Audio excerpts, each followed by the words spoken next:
Bismillahirrahmanirrahim. Assalamualaikum warahmatullahi wabarakatuh.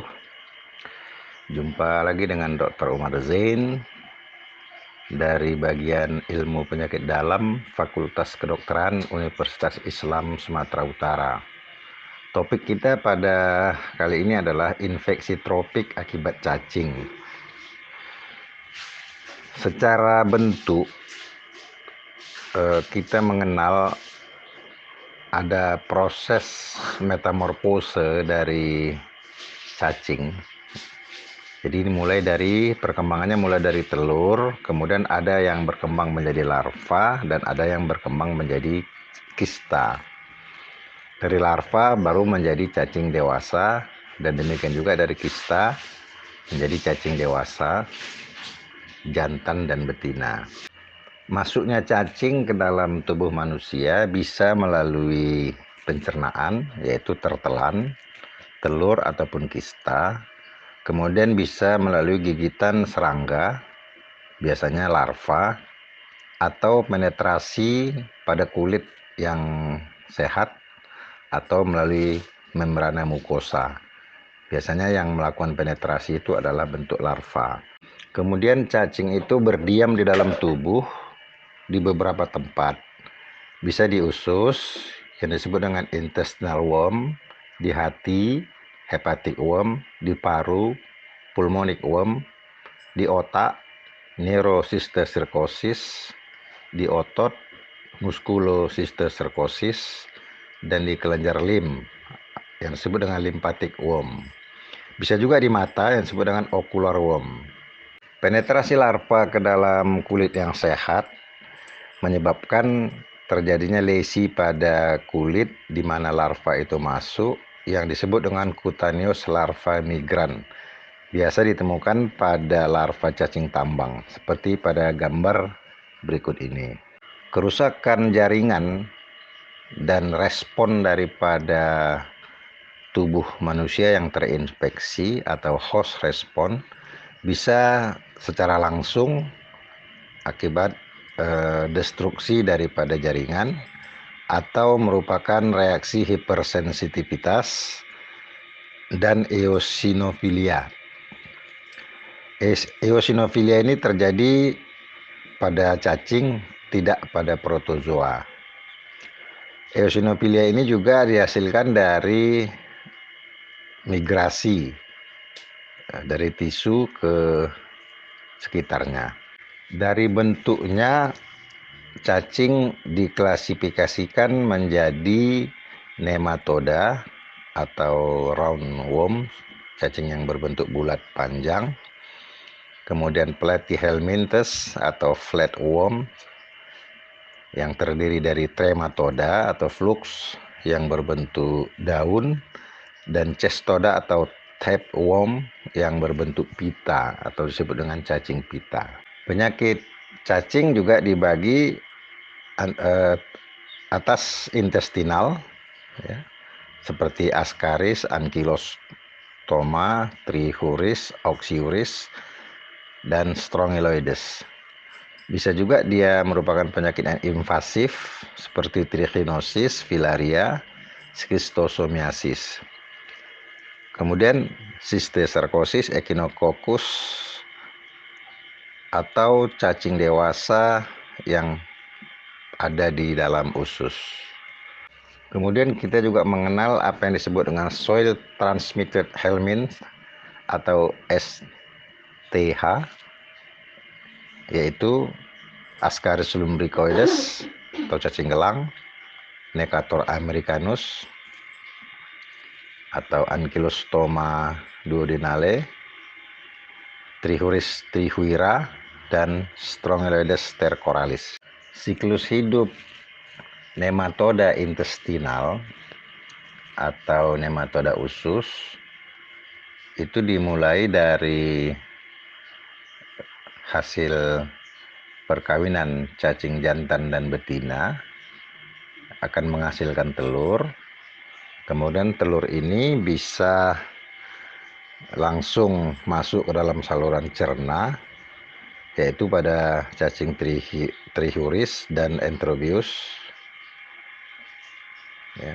Kemudian bisa juga telur ini terdapat dulu di dalam tanah, ya. Kemudian bisa larvanya keluar dari telur seperti pada cacing Strongyloides dan cacing tambang. Kemudian larva ini akan melakukan penetrasi pada kulit melalui kontak langsung. Kemudian larvanya akan masuk ke dalam pembuluh darah dari kapiler darah. Kemudian larvanya masuk ke dalam paru, dan dari paru larvanya ini nanti akan masuk ke bronkus dan tertelan. Kemudian di dalam usus dia berkembang menjadi cacing dewasa.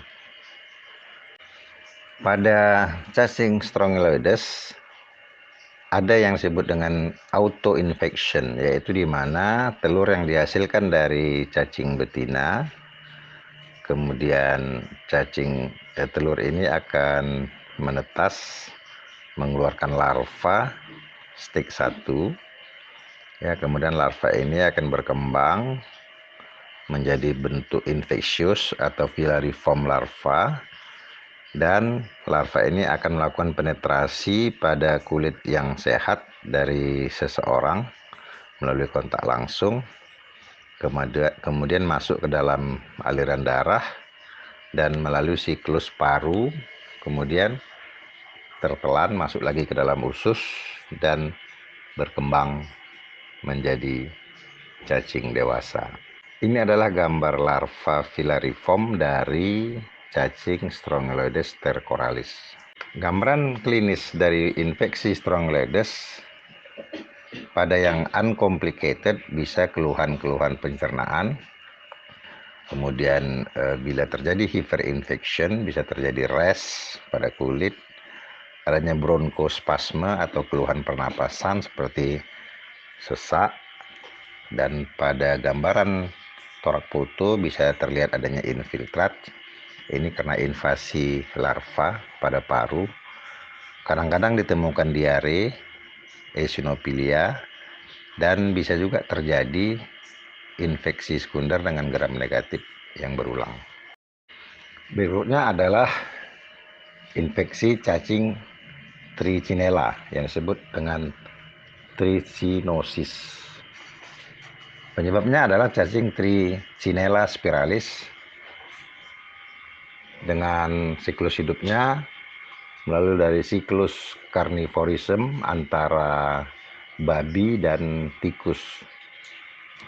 Apabila manusia memakan kista yang mengandung larva yang merupakan bentuk infeksius dari daging babi yang tidak dimasak, maka larva ini akan masuk ke dalam lambung dan kemudian akan berdiam di dalam rongga usus halus, ya, terutama di daerah mukosa. Kemudian berkembang menjadi cacing dewasa, jantan dan betina, kemudian kembali memproduksi larva dan melakukan penetrasi lagi pada usus, dan juga terjadi sirkulasi di dalam aliran darah. Larva bisa masuk ke dalam sel-sel otot dan membentuk kista. Ini adalah gambar kista dari cacing Trichinella spiralis yang ditemukan pada otot. Makanan sebagai sumber infeksi dari trichinosis berupa produk dari babi, bisa merupakan saus ataupun produk lainnya.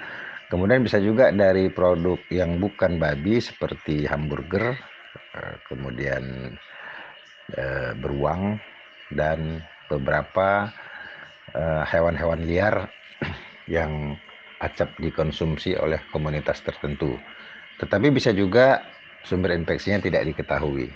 Gambaran klinis dari trichinosis yang umum adalah nyeri otot dan keras, kemudian bisa ada demam bisa disertai menggigil, dan adanya edema terutama pada periorbital.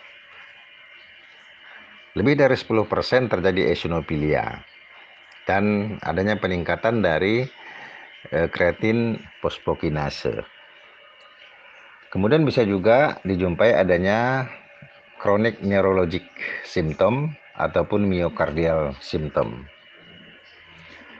Dan dikatakan infeksi trichinosis ini bisa sembuh sendiri, tetapi angka kematian 2%.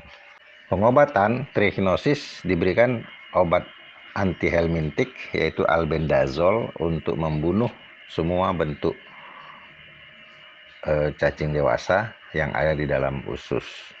Kemudian pemberian kortikosteroid untuk mengurangi reaksi inflamasi dan pemberian antipiretik bila ada demam.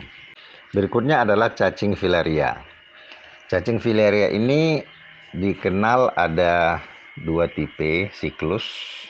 Yang pertama yang melalui pembengkakan kelenjar lim, dan yang kedua melalui pembengkakan pada kulit. Cacing filaria yang masuk ke dalam kelenjar lim itu biasanya vektornya adalah nyamuk, dan cacing dewasa berpasangan terdapat pada jaringan lim perifer, dan mikrofilarianya atau larvanya terdapat di dalam aliran darah. Sedangkan yang membentuk pembengkakan pada kulit, vektor perantaranya melalui gigitan lalat, dan terjadi nodul pada kulit, dan ini bisa berpindah. Kemudian larvanya bisa berpindah ke jaringan kulit. Ini adalah gambar mikrofilaria yang ditemukan pada darah, yaitu filariasis atau mikrofilaria yang menyebabkan filariasis pada jaringan lim. Apabila infeksi filaria ini terjadi dalam waktu lama menetap, maka terjadi pembengkakan jaringan lim, terjadi sumbatan aliran lim, sehingga terjadi pembengkakan pada ekstremitas inferior yang disebut dengan elephantiasis. Nah, ini adalah tanda tersumbatnya aliran cairan lim dari ekstremitas bawah. Tetapi ini juga bisa terjadi pada ekstremitas atas, tergantung dari jenis atau spesies mikrofilarianya. Pada laki-laki bisa terjadi pembengkakan skrotum akibat penyumbatan aliran lim, ya, seperti gambar berikut ini. Berikutnya cacing filaria yang menyebabkan pembengkakan pada kulit, yaitu jenis Onchocerca volvulus dan loa loa. Ini adalah vektor daripada cacing itu, yaitu yang disebut dengan black fly, merupakan vektor dari Onchocerciasis. Nah, tanda klinisnya dapat terlihat di sini adanya pembengkakan pada permukaan kulit dan adanya depigmentasi yang disebabkan oleh adanya produksi dari mikrofilaria dengan tanda-tanda degradasi, adanya reaksi alergi pada kulit yang merupakan respon dari penderita.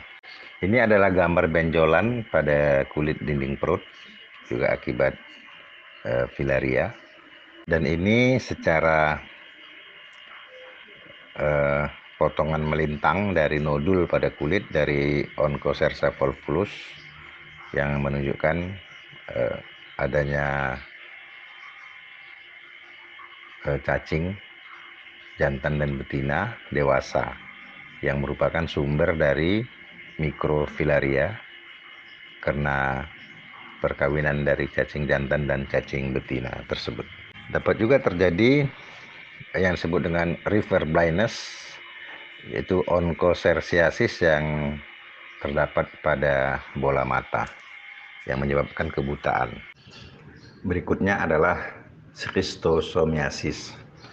Secara geografi, skistosomiasis ini terdistribusi seperti pada map berikut ini.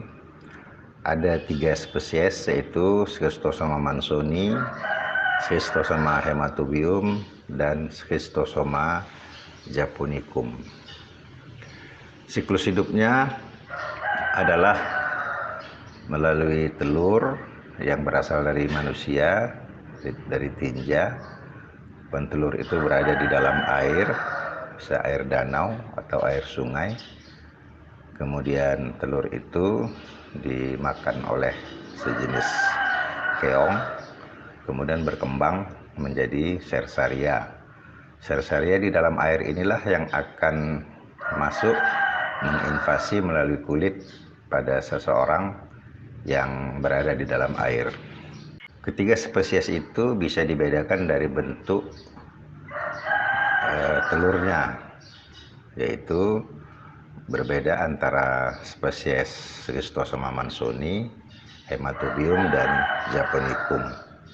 Gambar ini adalah bentuk Cercaria dari cacing Schistosoma.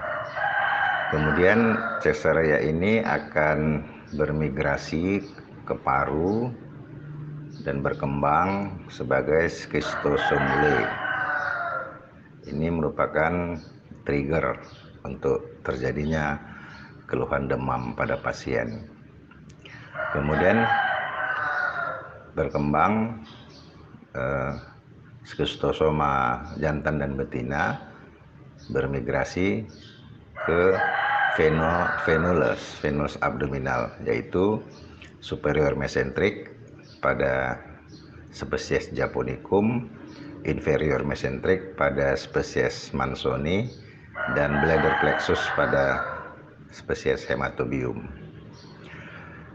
Kemudian pasangan cacing jantan dan betina ini akan menghasilkan telur, dan telur akan bermigrasi keluar dari tubuh ke organ visceral dan terperangkap dan mati pada jaringan tersebut. Respon imun tubuh terhadap infeksi schistosoma terjadi akut mulai dari terjadinya infeksi sampai dengan minggu ke-6, dan setelah minggu ke-6 terjadi respon imun kronik. Ini adalah gambar cacing Schistosoma jantan dan betina yang selalu berpasangan, di mana cacing betina lebih besar ukurannya daripada cacing jantan. Pada jaringan yang terinfeksi, pada potongan melintang nampak gambaran cacing Schistosoma. Ini adalah gambaran telur pada jaringan, dan ini adalah gambaran mukosa usus yang terinfeksi oleh cacing Schistosoma. Ini adalah gambaran histopatologi dari jaringan yang terinfeksi Schistosoma, dan tampak di situ adalah telur. Pada jaringan hati terjadi yang disebut dengan pipe stem fibrosis. Ini gambar 2 orang pasien skistosomiasis dengan gangguan pada organ hati, dan tampak asites serta pelebaran pena pada dinding perut. Patogenesis kerusakan jaringan pada infeksi skistosomiasis terjadi granuloma akibat telur, merupakan reaksi tipe 4 yang menyebabkan fibrosis. Keadaan penyakit atau morbiditas itu tergantung dari jumlah telur. Kemudian berkembang imunitas terhadap skistosomul.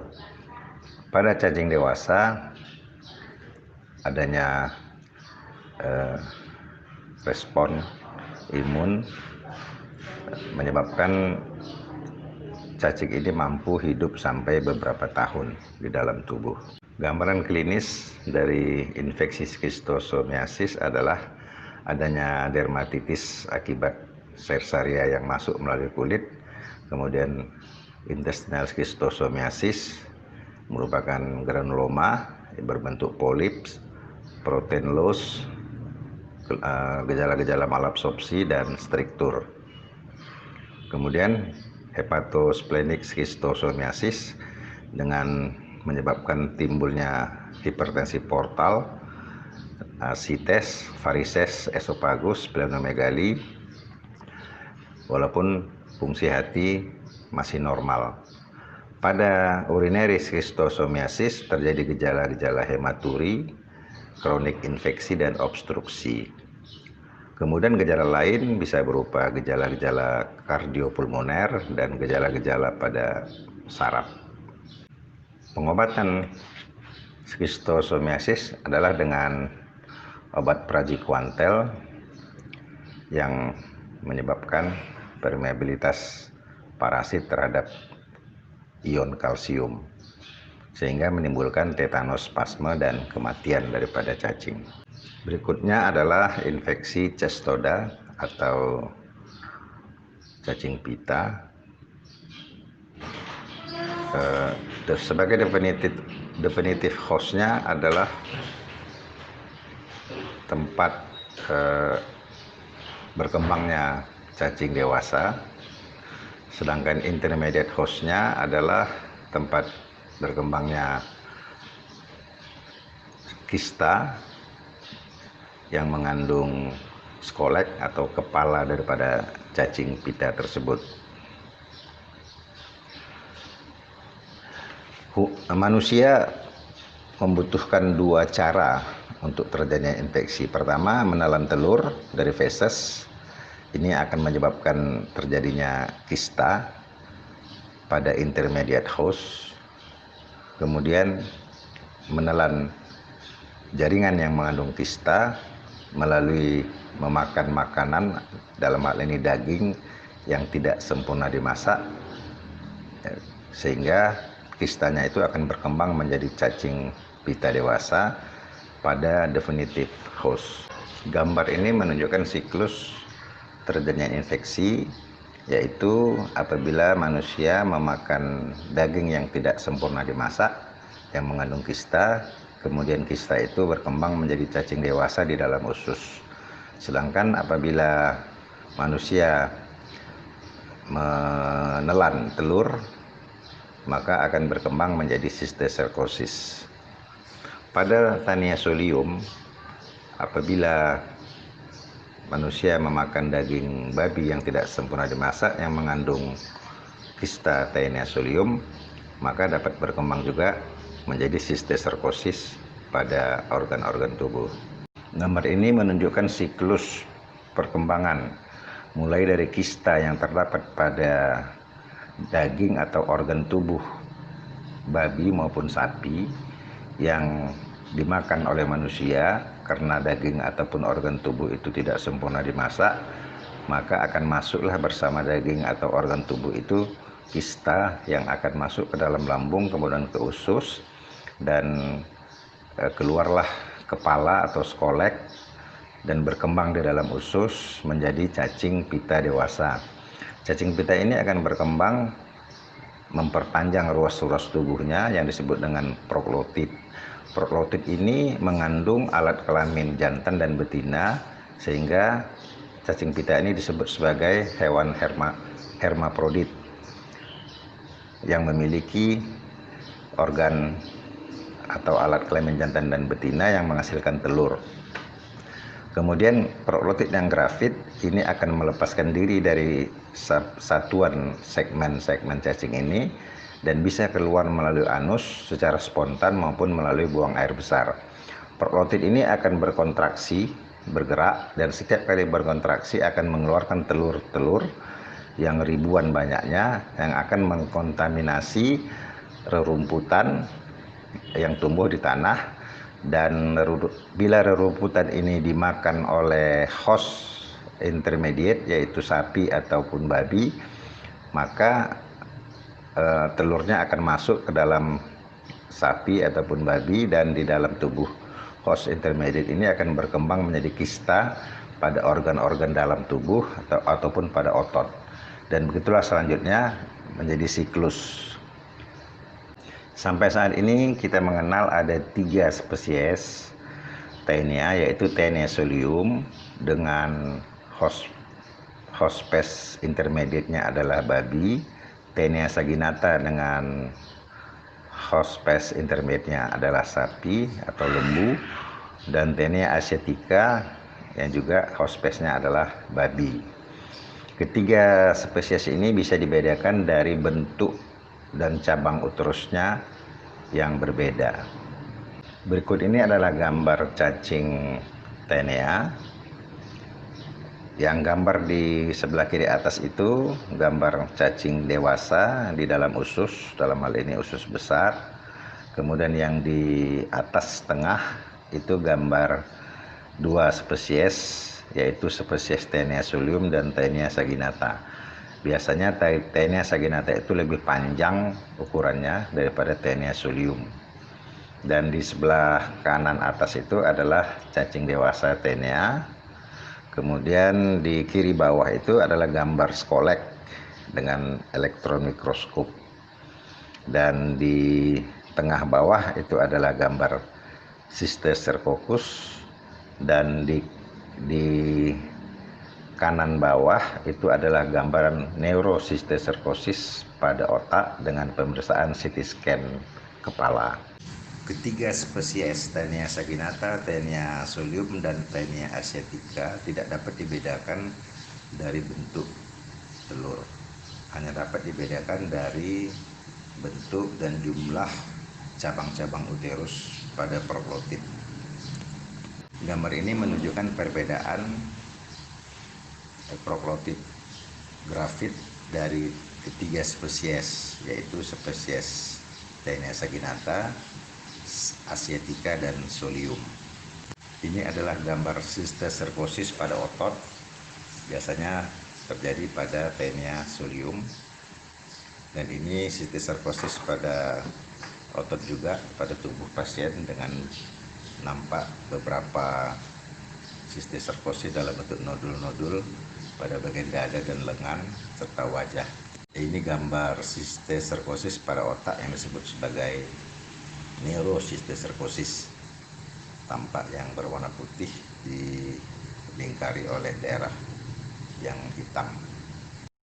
Ini perbedaan antara cysticercosis dengan hydatid cyst secara skematik, dan ini secara makroskopis. Cysticercosis yang diisolasi dan yang di sebelahnya adalah kista hidatidosa. Dan ini adalah gambar skolek yang di sebelah kiri atas itu adalah gambar skolek dari Taenia asiatica dengan mikroskop pembesaran 400 kali, dan gambar di bawah adalah skolek yang sama dengan pemeriksaan elektron mikroskop. Dengan elektron mikroskop nampak jelas oral sucker dan adanya puncak pada kepala yang disebut dengan snout. Echinococcus adalah infeksi cacing pita Echinococcus yang didapat juga dari menelan telur ataupun daging dari hewan hospes intermediate, dan biasanya akan berkembang di dalam hati para penderitanya yang disebut dengan cystic hydatid disease. Pada gambaran CT scan daripada hati akan nampak gambar kista hidatidosa di dalam organ hati. Pengobatan cysticercosis dan echinococcus adalah dengan pemberian antihelmintik praziquantel. Pada echinococcus yang terdapat kista pada hati, biasanya untuk mengeluarkan kistanya dilakukan tindakan operasi dan melakukan irigasi dan evakuasi daripada. Demikian kuliah pakar pada hari ini. Terima kasih atas perhatiannya. Assalamualaikum warahmatullahi wabarakatuh. Kista.